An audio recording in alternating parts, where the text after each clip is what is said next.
The Connection Show. Inspiring hope, health, healing. Connecting the dots of your story and transforming your life.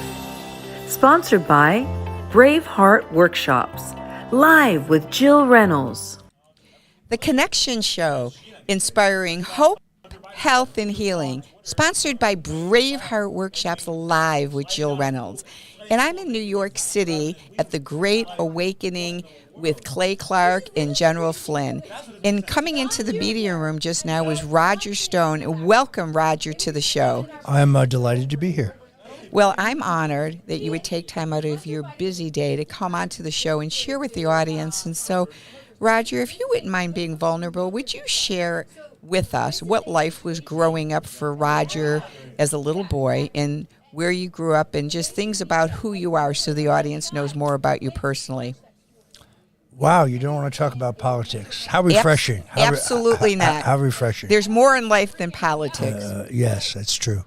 Well, I grew up in the New York City suburbs in Connecticut, and I grew up in a very, very rural area, which meant that there was not another boy, or girl for that matter, my age, for at least 25 miles. Well, think about that for a moment. That means no team sports, no baseball, no basketball, no football. And therefore, to the extent that you are going to have any interest in sports, they have to be sports you can do by yourself. Long distance running, weightlifting, the two things that I did. It also so you could get into long distance racing to chase women or just run?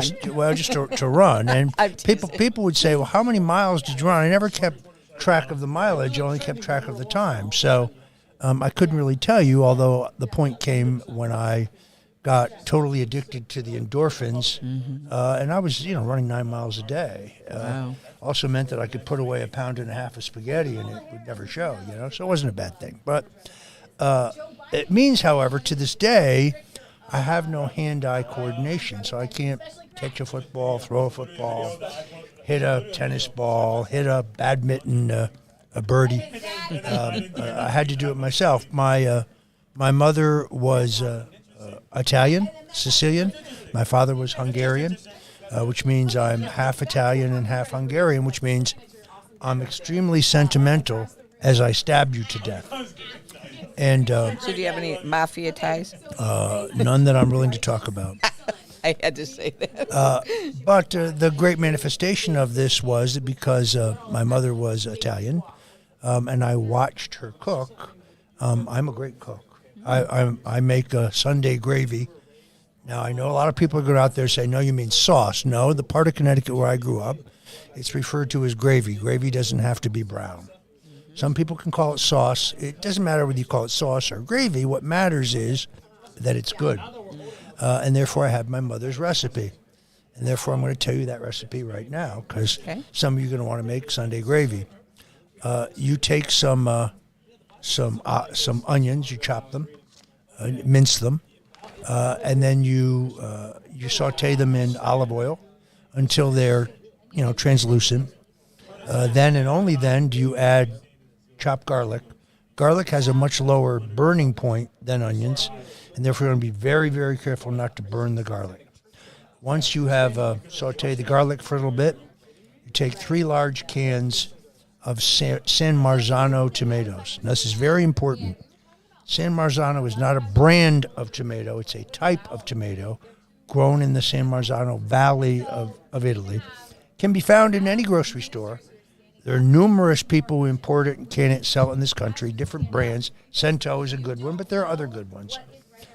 Be very careful when you look at the label that it doesn't say San Marzano style tomato, because that means you're being scammed. That's a con. You only want San Marzano tomatoes. You dump them with the juice in.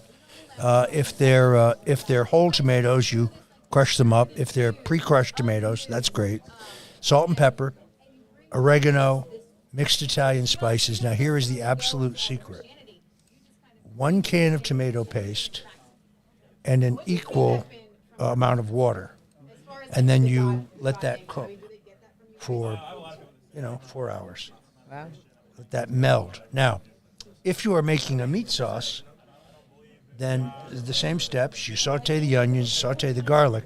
Now you add 1/3 ground pork, 1/3 ground beef, and if you want to take out a mortgage, 1/3 ground veal. And you brown that. Then you add your tomatoes, salt and pepper, as we said, to taste. And then, of course, the Italian spices. And you let that whole thing cook for about 4 hours. This is the greatest single thing from my childhood.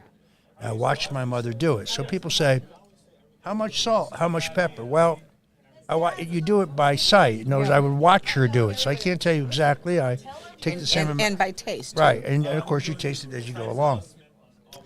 I was baptized as a Catholic. I had my first Holy Confirmation, first Holy Communion as a Catholic. My confirmation as a Catholic. Was married to the Catholic Church. And then I admit to you that when I was, I would say, 12 years old, the woman who lived next door to us gave me a book called The Conscience of a Conservative by Barry Goldwater. Up to that time, I wanted to be an actor. I had a great hat collection. I still have a great hat collection. I collected all kinds of hats: a derby, a top hat, a fez, a Bengal Lancer's a helmet. But I always wanted to be an actor until I read this book. And then I didn't want to be an actor anymore. I wanted to be in politics.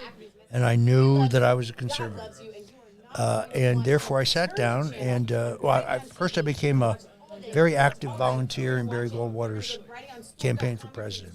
Rode my bicycle to the Republican headquarters every day, licked envelopes, addressed envelopes to voters, had a Goldwater sticker on my bike, wore a Goldwater button to school. And how old were you then, Roger? I was 12 years old. 12, okay. And, of course, when Goldwater was crushed in the general election, I was shattered. I wore the button as an act of defiance for 2 weeks after the election was over.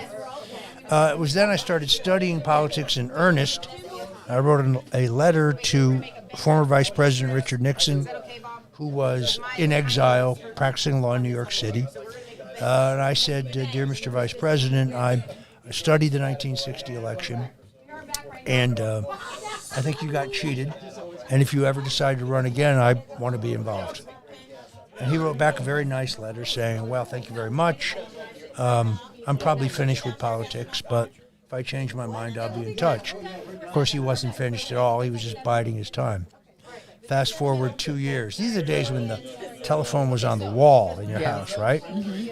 My mother comes in. She says, Roger, there's a man on the phone for you, a man named John Whitaker, says he works for former Vice President Nixon. He'd like to talk to you. I was very excited. To call Mr. Whitaker. He says, is this RogerStone? And I said, yes. He said, well, I have your letter here in front of me. The letter was 2 years old. He said, we kept it on file.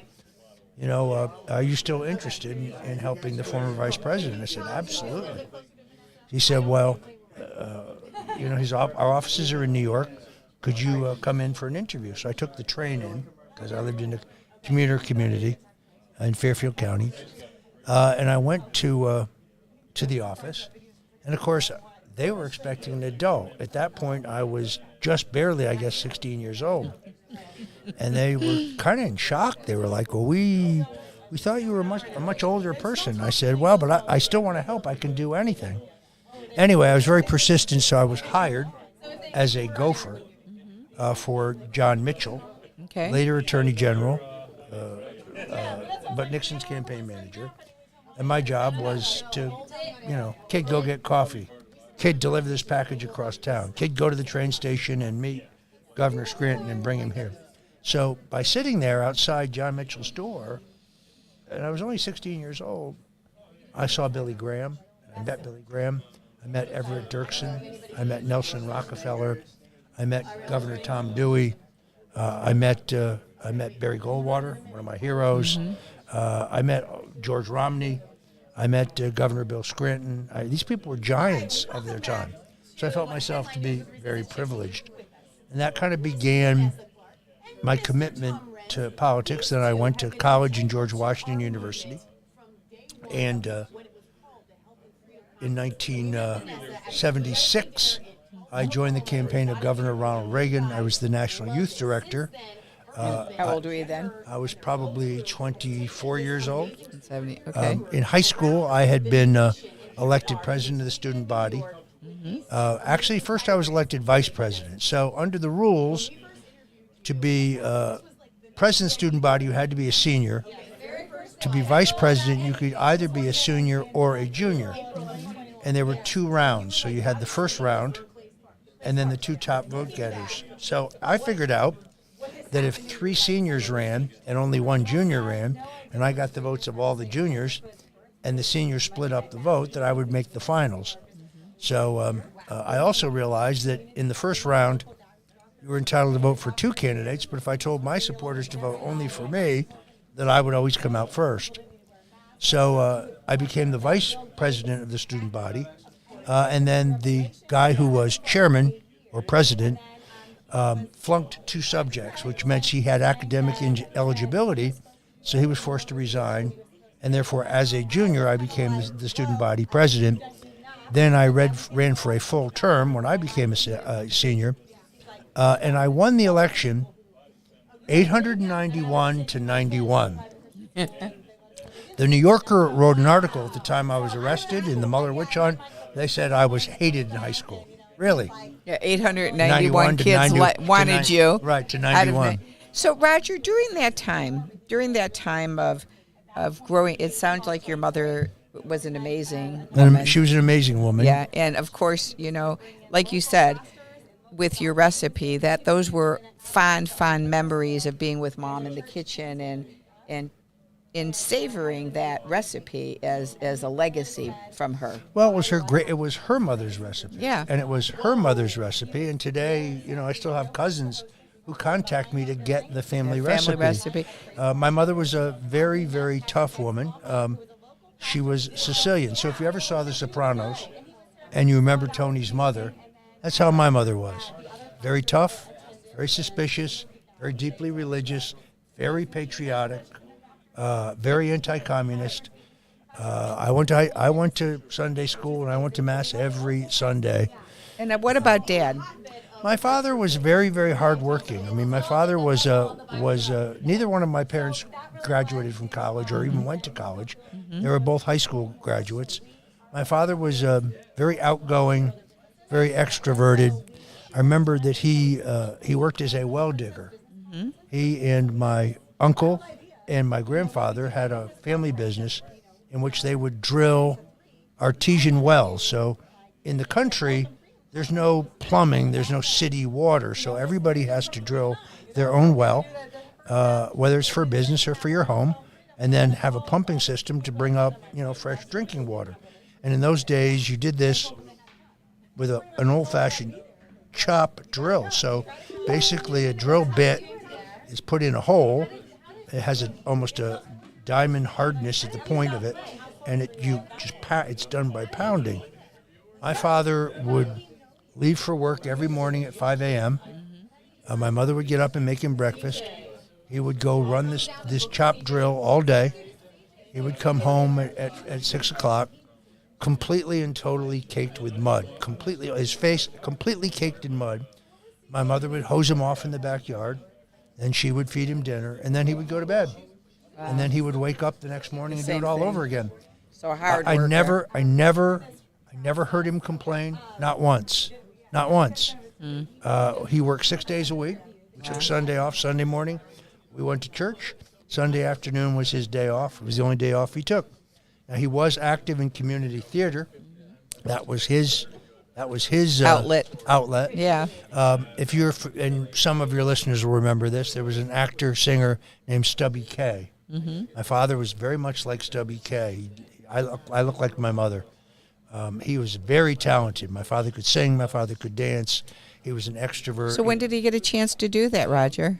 He would do it, on weeknights. He would occasionally take off from work. He was in Guys and Dolls. He was in Little Abner. I mean, that was his outlet. He took 1 week vacation a year, and we would drive someplace. The St. George, the Lake George. I remember that very specifically. But my parents were very hardworking, middle Americans, and I think they instilled. That's why I think I'm a conservative. That's why, and they, of course, I wanted to be in politics, and they were saying, "No, son, be an electrician, be a plumber, be a drywall man. Those guys make really big money. Yeah. Politics, you know. But you had a passion for that. So with all of the hard work your dad did, and the loving kindness, you know, even the strictness with Mom, and you being able to be as successful as you were in high school, did you go through any periods of junior high or high school or college where you felt like, wow, life is really tough, and you got yourself into I mean, in the Bible it says, in this world, Roger, we will have trouble. And we know you've had trouble as an adult. We know the back end story of that. But when you were a kid growing up, do you recall yourself ever, like, you know, pushing to the limit and Mom having to take the belt? I mean, do you remember, like, having any issues? I have to be honest with you, I really don't. I You remember were a pretty good kid. I had a very happy childhood. I didn't drink to excess. I never used any drugs. I mean, I didn't smoke marijuana until I got to college, and then I didn't particularly like it. You didn't inhale. I didn't inhale. Me and Bill, we didn't inhale. No, I was a very focused kid. So, you know, if you read the New Yorker piece, I was widely despised in high school. Well, you grew up, though, in that 70. I mean, I'm 68 years old, so I graduated high school 72. I graduated in 1970. So you're 2 years. So you went through that Vietnam War period. Yeah, no, there's no question. I mean, I remember being in Chicago when the Democratic Convention came to Chicago, and in Grant Park, the Chicago police on horseback went through and billy clubbed people, and I was there sitting there. No, we had that going on in our high school. I mean, so there was a let's call them a hippie faction when I was in high school. For example, during the Vietnam War, they announced that they were, in protest of the war, that they were going to take the flag in front of the school down. Well, then the jock faction, of which I was affiliated, said, "Don't even try it." Okay. And there was an altercation. The police had to be called because these filthy, lice-ridden, disgusting, America-hating hippies were trying to take down the American flag, and we had to beat the living crap out of them. So the jocks threatened the hippies. It was a throwdown, you know. They announced they were going to do it, and they said, we announced, no, we're not going to let you do that. So, no, even in high school there was a polarization, although the war, was, the anti-war movement was still pretty much in its infancy. It still hadn't reached the point of critical mass, I guess it is. Well, you know what I remember? It's kind of funny because of how insane schools are today, like the insanity of schools today. But I remember, Roger, being in high school, and we literally, and this blows my mind away looking back now, we literally had sit-ins in our high school to protest that we wanted to have a smoking area in the parking lot to allow us to smoke cigarettes when we were only 13, 14, 15, 16 years. And I find that like hysterical almost, because you couldn't buy cigarettes unless you were 18. Yeah. But yet we were protesting and we won. They allowed us to have a smoking area. And I remember in high school going outside in between classes and smoking cigarettes and joints outside, and no one saying a word. It was, and that was back in the 70s. Yeah, well, things were not quite that lenient, but it was beginning. I would experience most of that when I was in college. Of course, when I went to college, I was greatly outnumbered. I went to George Washington University in Washington, D.C. I was the only Catholic in the dormitory. I was certainly the only conservative in the dormitory. I was in a vast minority at that point. I was working in the Nixon White House at night, and then I flipped it around. I was working there at the Nixon White House for Pat Buchanan in the press shop, mostly cutting out clippings and pasting them to paper. Now, how about you running for office?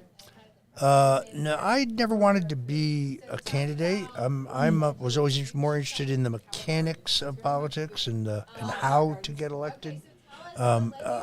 It's not that I don't believe in things. I believe in certain things, and therefore I was very interested in electing the kind of people that I supported. So what was your expertise on? I mean, you started off, like you said, just being a gopher when the 6, 12, 13, 14, 15. My expertise developed in how to target and win the votes of blue-collar, ethnic, Union Catholic Democrats who ultimately voted for Richard Nixon, Ronald Reagan, and later Donald Trump. That was kind of my expertise. So that was your strategy. That was my strategy, and I worked in 11 presidential campaigns, starting with Richard Nixon, 3 for Ronald Reagan, 1 for Senator Bob Dole. I got pulled into the Bush recount. I was never a Bush Republican, still not.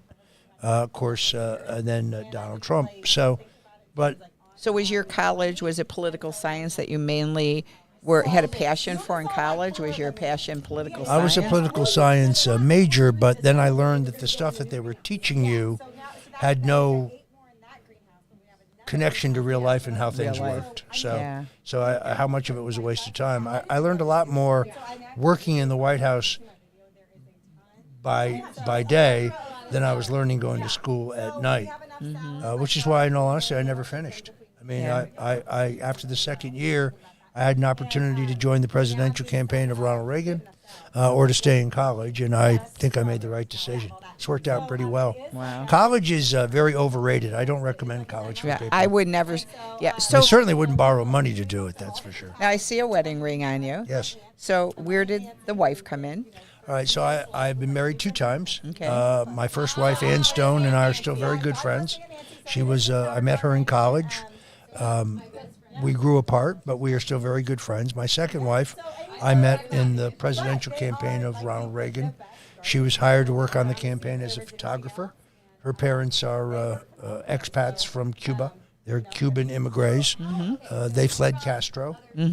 She grew up, although she was born in the United States, she grew up in Havana.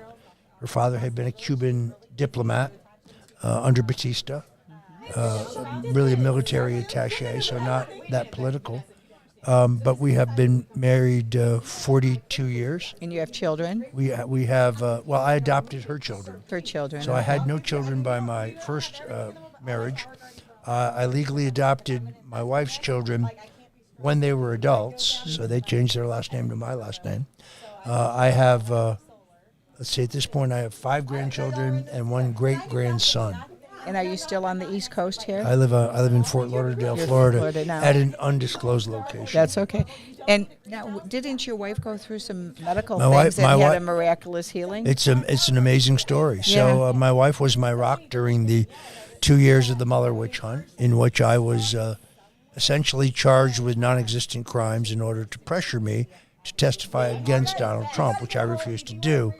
And therefore, I was convicted in a kangaroo court and sentenced to 7 to 9 years in prison. And the Lord delivered us from that. President Trump had the strength and courage in an election year to grant me clemency, commute my sentence first, and then pardon me. But doctors will tell you that stress is a great triggerer of cancer, and I think that the PTSD of that 2-year experience caused my wife to be diagnosed with stage 4, very aggressive non-Hodgkin's lymphoma, and the doctors told us that her chances of survival were very thin. They were wrong.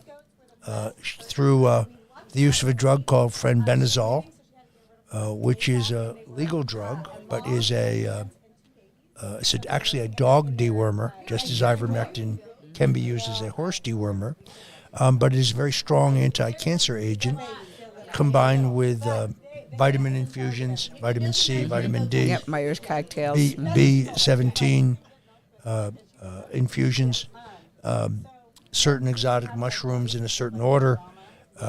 Today, she is cancer-free. 120 days cancer-free. And your biggest supporter. Well, first of all, prayer. In all honesty, I really believe the healing power of Jesus Christ is what allowed us to see the correct path. Because the doctors are like, oh, she needs chemotherapy and radiation immediately. Well, there's a couple problems with that. First of all, because she was suffering from arthritis, not arthritis, but temporal arthritis. She was on a regimen of certain steroids, which if she had been radiated would have killed her. But see, the doctors don't even stop long enough to look at her medical files. Cancer, radiation and chemotherapy. So then when I said to the doctor, I think the medications for my wife contraindicate the use of radiation because she's using these steroids. And he said, "Oh, I didn't see that in her records." I said, "Well, did you even look at her records?" And then I said, "Here's the other question I'd like to know, and that is, whenever she gets a chemotherapy treatment or theoretically a how much do you get?" "What do you mean?" I said, "Well, how much do you get? Do you benefit from that financially?" He said, "Well, we get a referral fee." And I said, "You mean you get a kickback?" He said, No, we call it a referral fee." I said, No, I call it a kickback. I want a diagnosis from someone who has no medical stake, no financial stake in their diagnosis. I want a second opinion from someone who doesn't benefit from the recommendation they made." The doctor was very angry. He said, "Are you challenging my medical?" I'd say said, "Yes, absolutely." Yeah, I am." And I said, "I know the way the law is fixed here, that it's very hard to sue you. But if I could sue you right now, I would, because you've already misdiagnosed my wife. You would have sent her for radiation, which, based on her medical record, would have killed her had we just blindly listened to you." So that forced us to investigate alternative healing, investigate other methods of healing, and the rest is history. I mean, I think she's completely back to the way she was. I mean, she's strong. Her energy level is good. Her spirit is good. I mean, she's Cuban American. She's a very tough lady to begin with. She's a very beautiful woman. I saw her at one of the events. She is gorgeous. Yeah, she's an amazing woman. So, last but not least, you had mentioned a lot about being raised as a strong Catholic family, Yep. Sicilian Catholic, and being on the ReAwaken tour. There's so many different people here with, being slain in the spirit and all kinds of stuff. So has your spirituality stayed with Catholicism, or have you gone into more of a how do I want to say it, like going to church at a non-denominational church? Do you go to church anymore? I do go to church, but I go to Coral Ridge Presbyterian Church in Fort Lauderdale, which was started by Dr. James Kennedy, which was dedicated by Billy Graham. I'm still a Catholic because once you are baptized as a Catholic, I think you're a Catholic for life. I have no problem with the old anti-communist Catholic Church of Cardinal Spellman or of Fulton Sheen. That's my Catholic Church. Not the Pope of today. That Catholic Church does not exist anymore. Yeah. The Catholic Church has been taken over by radical communists. I agree. This current Pope is a disgrace. He does not speak. He doesn't even stand the Bible. This Pope has said that private property violates God's law. No, private property is enshrined in the Bible in 9 different places. The Lord had nothing whatsoever against hard work and free enterprise. Nothing. This guy's a fraud, and he'll be forced out soon, in my opinion. I don't even recognize him as the Pope. I think the last Pope was Benedict. He never really resigned. They forced him out. He's still alive. I think he may not be mentally well, but he's the real Pope. So I left the Catholic Church. It's no big deal. I just had to drive a couple miles. But I'm very, very happy at Coral Ridge. My pastor, Rob Pacienza, is an amazing pastor. He's an amazing orator. He has a unique understanding of the Bible. He's been good. It's nice to go to this church. I consider myself, I guess at this point, a non-denominational Christian, meaning I really don't think it matters whether you're a Catholic or a Lutheran or a Methodist or a Presbyterian or an Episcopal. None of those things matter. Here's what matters. Do you believe in the life, death, and resurrection of Jesus Christ? If you do, then you're my brother. You're my sister. If you don't, well, then you're not a Christian. Absolutely. And therefore, I don't really think it matters. I don't think the Catholics believe that you can't speak directly to the Lord. You have to speak through a Catholic priest. No, that's wrong. You can talk to the Lord anytime you want to get down on your knees. You can talk to God. I'm living proof that Jesus Christ can do anything. Here Absolutely. I am, right here. And your wife, too.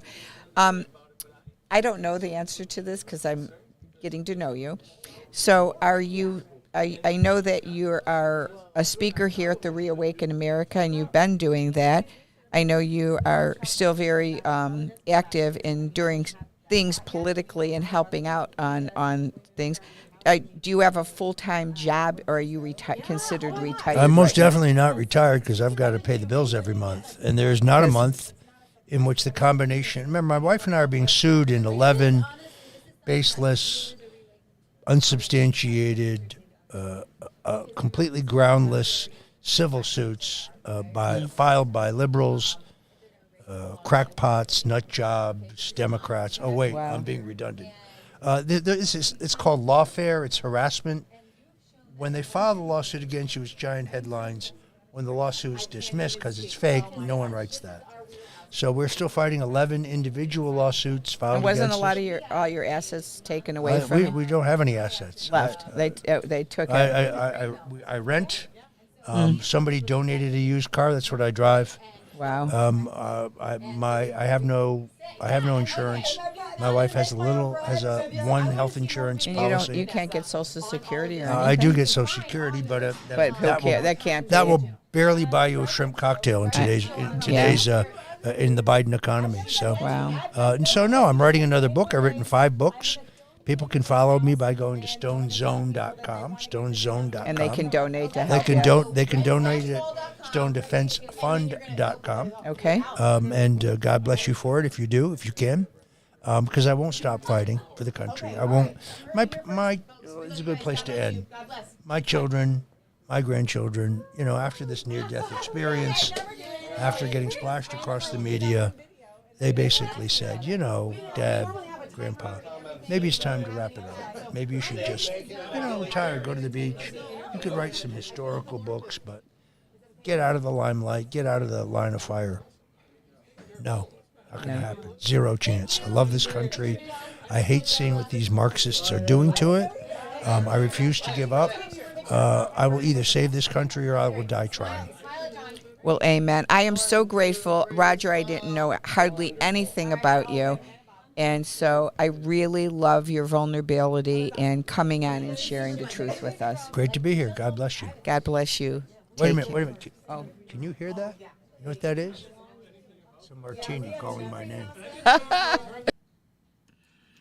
How fun that was to meet RogerStone. And this is his bio. And just amazing man. And we really enjoyed getting to know all about his mom's Sunday gravy. So thank you very much for listening in to Roger and getting to know him a little bit better. We've got some amazing news coming up about a women's getaway to Aruba, October 26th to November 1st. So listen in, ladies, and sign up now. Join us for the hope, health, healing, Aruba Woman's Getaway. October 26th to November 1st, 2022.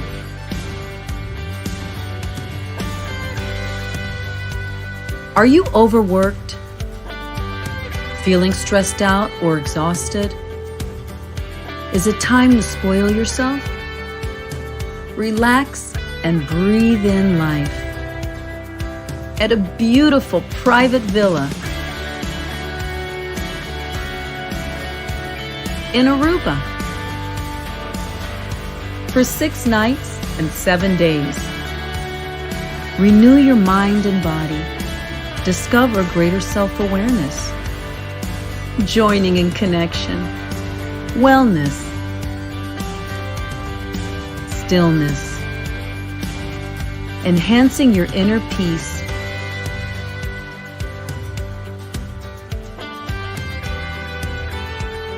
And reboot you. Experience amazing beaches. Enjoy snorkeling. Area attractions.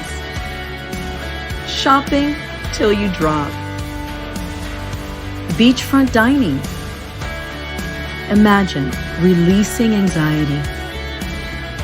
Reconnecting with self. Restoring your soul. Bring your friends and savor delicious home-cooked meals.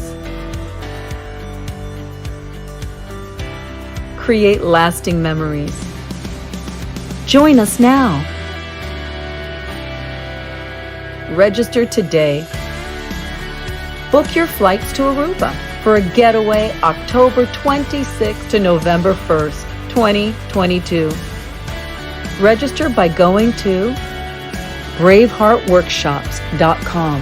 That's Braveheartworkshops.com. We'll see you in Aruba. Hello, I'm Mike Lindell, and I'm here to tell you about my new product from MyPillow. Towels that actually work. Watch this absorbency test. Here's another towel that we randomly went out and bought. Here's one of my towels with the nice design. I don't know if you can see this, but you could line a swimming pool with this. This is crazy. Get rid of it. Towels that actually work. The new MyPillow towels are exclusively made with 100% USA combed cotton with proprietary technology and with maximum absorbency. They dry you faster and are guaranteed to work. I'm interrupting this commercial to bring you my BOGO extravaganza. For example, you get one of my Giza Dream bed sheets and you get a second set absolutely free. Or my 6-piece towel sets. Buy one set, get another one absolutely free. Or get my classic premium MyPillow and get another one absolutely free. So call the number on your screen or go to mypillow.com and use your promo code to get my buy one, get one free offers and get deep discounts on all MyPillow products.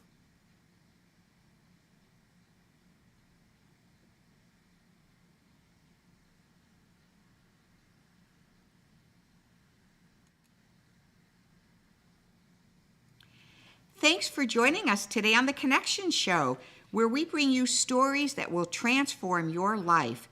The Connection Show would appreciate your support. Please go to either our Patreon page or our PayPal Me Now link today. We love our podcast show guests and appreciate our listeners and YouTube subscribers.